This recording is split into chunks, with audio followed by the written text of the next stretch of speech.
L'apôtre Paul recommande à Tite de dire aux jeunes gens de mener une vie équilibrée.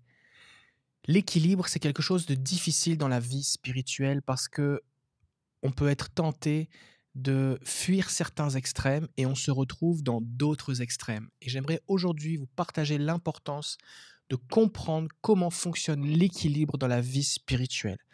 Mon nom est David Terry et je vous invite à télécharger gratuitement un extrait de mon livre Montre-nous le Père. Vous pouvez en télécharger les 3 premiers chapitres qui vont vous donner une bonne compréhension de qui est Dieu, comment est Dieu, parce que souvent les gens ont des mauvaises compréhensions sur qui est Dieu. Et Jésus a dit: «Celui qui m'a vu a vu le Père». Alors si jusqu'à présent vous croyez que Dieu, eh bien, avait les bras croisés, la main levée, prêt à vous taper dès qu'il observe le moindre de vos erreurs, de vos défauts, détrompez-vous, Dieu vous aime, il veut votre bien, il a des bons plans pour vous et il veut vous bénir. Je vous encourage donc à télécharger mon livre Montre-nous le Père afin de pouvoir découvrir l'amour de Dieu pour vous, renoncer aux fausses représentations du Père et expérimenter une réelle communion avec lui. Le lien dans la description de cette vidéo et il apparaît en haut de cet écran. Alors l'équilibre, qu'est-ce que c'est? Eh bien, j'aimerais vous donner une image toute simple. Imaginez que vous soyez, vous savez, sur une planche où on met il y a un cylindre au milieu, un peu, vous savez, comme dans un cirque, ou alors que si vous êtes sur une corde avec un grand balancier là, qui vous permet de trouver l'équilibre. Souvent, ce qui se passe, c'est que on recherche l'équilibre et on cherche à fuir un extrême. Mais si vous fuyez un seul extrême, alors vous n'êtes pas dans l'équilibre. Parce que un des rôles de l'ennemi, c'est de vous faire peur, de vous mentir et souvent, eh bien, les choses des scandales, des choses qui font peur, des choses qui sont discréditantes par rapport à la parole de Dieu, ou alors des abus ou des exagérations ou des dérives ou des hérésies, eh bien, font qu'on a envie de s'éloigner de ces choses. Et il est normal qu'on veuille s'éloigner des choses extrêmes, des choses qui sont dommageables, des choses qui nous éloignent de l'équilibre et de la foi et de la vie avec Jésus. Mais si vous vous éloignez seulement d'un équilibre et que vous fuyez, vous fuyez, vous fuyez, vous fuyez, vous vous tenez le plus loin possible, vous allez vous retrouver où? Vous allez vous retrouver dans un autre extrême. Donc lorsque vous considérez une vérité biblique, peu importe laquelle, que ce soit le pardon, la grâce, la guérison, la délivrance, tout ce qui concerne l'argent, la prière, la consécration, la sainteté, peu importe le sujet biblique, posez-vous toujours la question: quels sont les 2 extrêmes au moins que vous voulez éviter? Je vous donne un exemple. La grâce de Dieu. Dieu nous pardonne. C'est merveilleux, c'est la grâce de Dieu, on n'a pas à le mériter. Un des, des extrêmes qu'il y a à ce niveau-là, c'est vous allez avoir des gens qui vont dire: «Alors puisque c'est la grâce, c'est merveilleux, on peut pécher, Jésus a tout pardonné, c'est pas grave, Dieu nous pardonnera, on n'a pas à mener une vie sainte parce que Dieu nous pardonnera». Cet évangile, soi-disant de l'hyper-grâce, l'apôtre Paul le dénonce. Il dit: «Bah, alors voilà, puisque Jésus est mort, il a tout payé, alors, faisons ce que nous voulons». Mais Jésus dit: «Non», et l'apôtre Paul dit: «Non, mais il y a aussi la sainteté, c'est aussi important, sans la sainteté, nul ne verra le Seigneur». Mais il y a cette idée que, heu, on veut s'éloigner de ces choses. Donc on s'éloigne de l'hyper-grâce et du coup, de plus en plus, on vient ajouter l'importance de la sanctification, de la consécration, de la sainteté, de se séparer du monde, de se séparer du péché. Et là, on arrive au bout d'un moment qu'on est tellement loin de l'hyper-grâce qu'on n'est même plus dans la grâce. Et on tombe dans un légalisme où tout est péché, dans un légalisme où on doit mériter l'amour de Dieu parce que on est tellement plus dans la grâce qu'on pense qu'il faut faire des efforts et performer pour s'approcher de Dieu. Donc, d'un côté, vous avez l'hyper-grâce et de l'autre côté, vous avez le légalisme. Et au milieu, vous avez la grâce de Dieu qui est un mélange à la fois du fait que Dieu est saint, et c'est pour ça que Jésus a dû mourir. Jésus n'a pas dû nous venir un petit coucou et distribuer des cartes d'adhésion pour aller au ciel. Jésus a dû donner sa vie, il a versé son sang, il a été fait péché pour nous. Le châtiment qui nous donne la paix est tombé sur lui. C'est grâce au sacrifice de Jésus que nous pouvons nous approcher de Dieu. Donc oui, Dieu est saint, mais en même temps, il nous aime et donc euh, il a pourvu la solution au péché en nous donnant Jésus et que nous pouvons recevoir par la grâce et par la foi.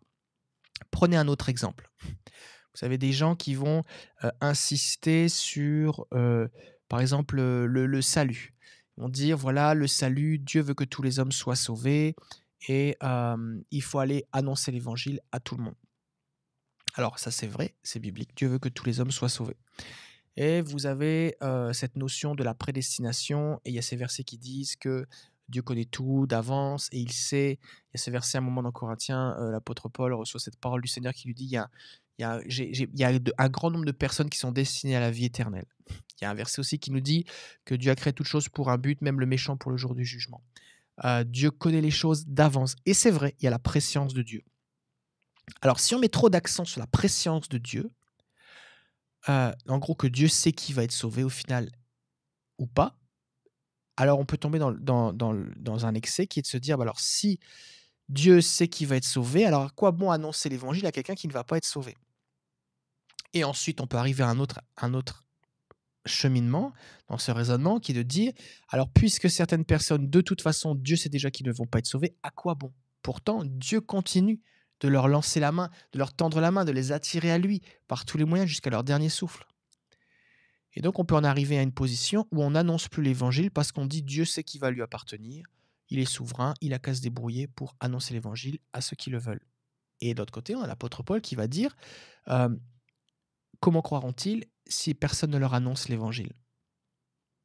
Comment verront-ils si personne ne leur démontre le royaume de Dieu? Donc, on a encore ici deux extrêmes. D'un côté, il est vrai que Dieu sait ce qui lui appartient, le Seigneur sait ce qui lui appartient, et oui, c'est vrai, Dieu sait d'avance. Et pour autant, la grande mission de Jésus, c'est d'aller et d'annoncer l'évangile.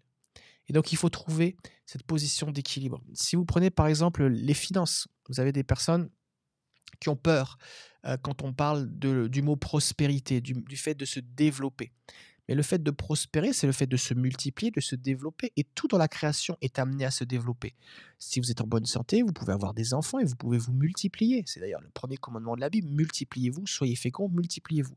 Un arbre porte une semence qui lui permet à ses fruits de se multiplier. N'importe quelle graine que vous plantez produit plus de fruits que ce que vous avez planté dans la terre.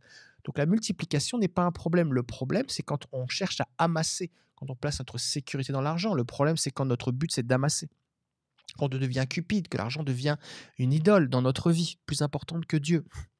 Et donc là, les deux extrêmes, et je vous aide à faire cet exercice, les deux extrêmes, c'est quoi? D'un côté, vous avez l'évangile de l'hyper-prospérité, où on dit que la spiritualité dépend de nos finances, ou nos finances dépendent de notre spiritualité, ou que nos richesses sont une preuve de foi.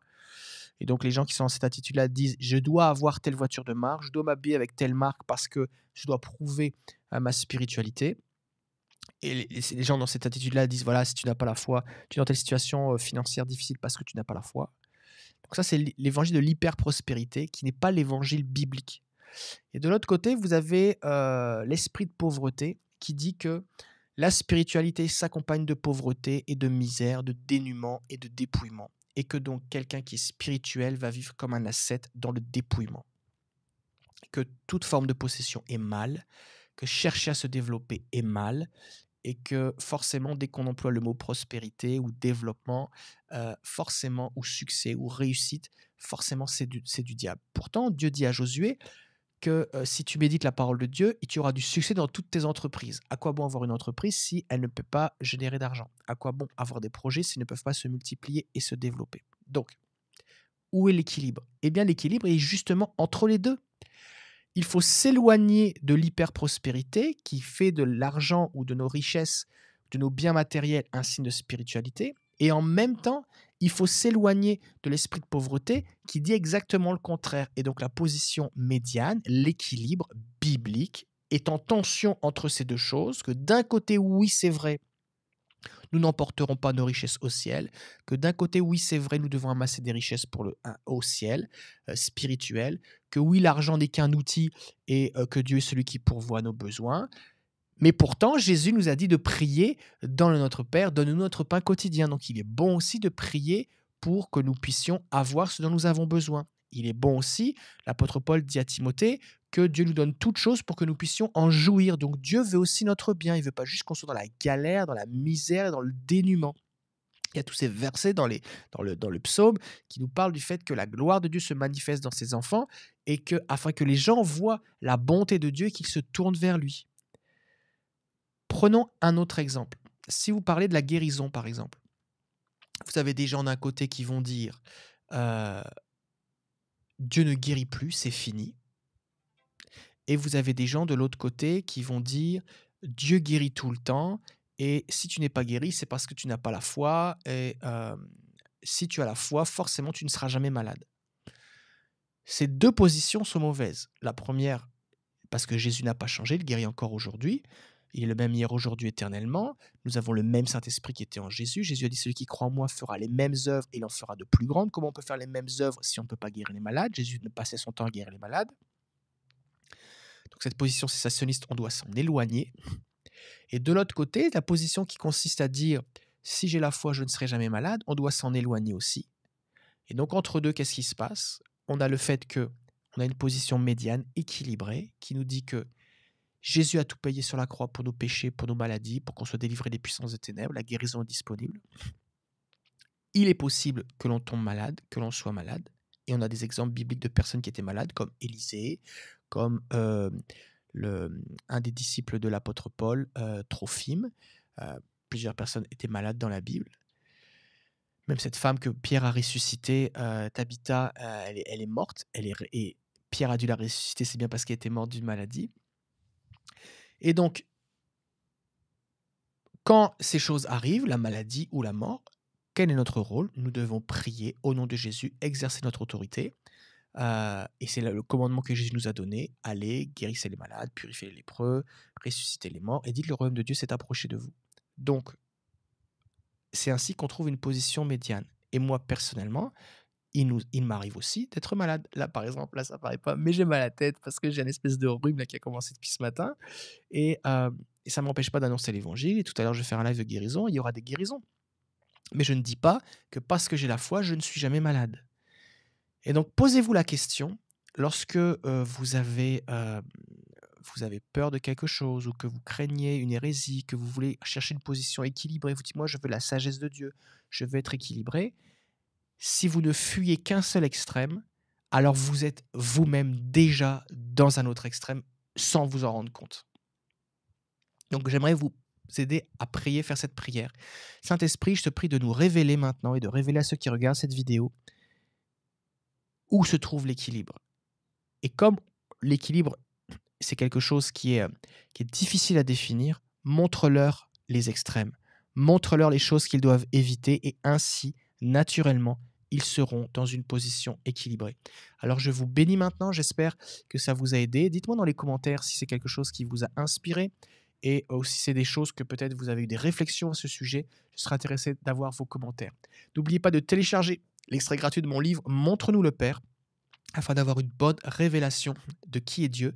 Parce que plus vous aurez une bonne révélation du Père, plus vous pourrez être en communion avec lui et vivre tout ce qu'il a pour vous. Je vous dis à bientôt, que Dieu vous bénisse.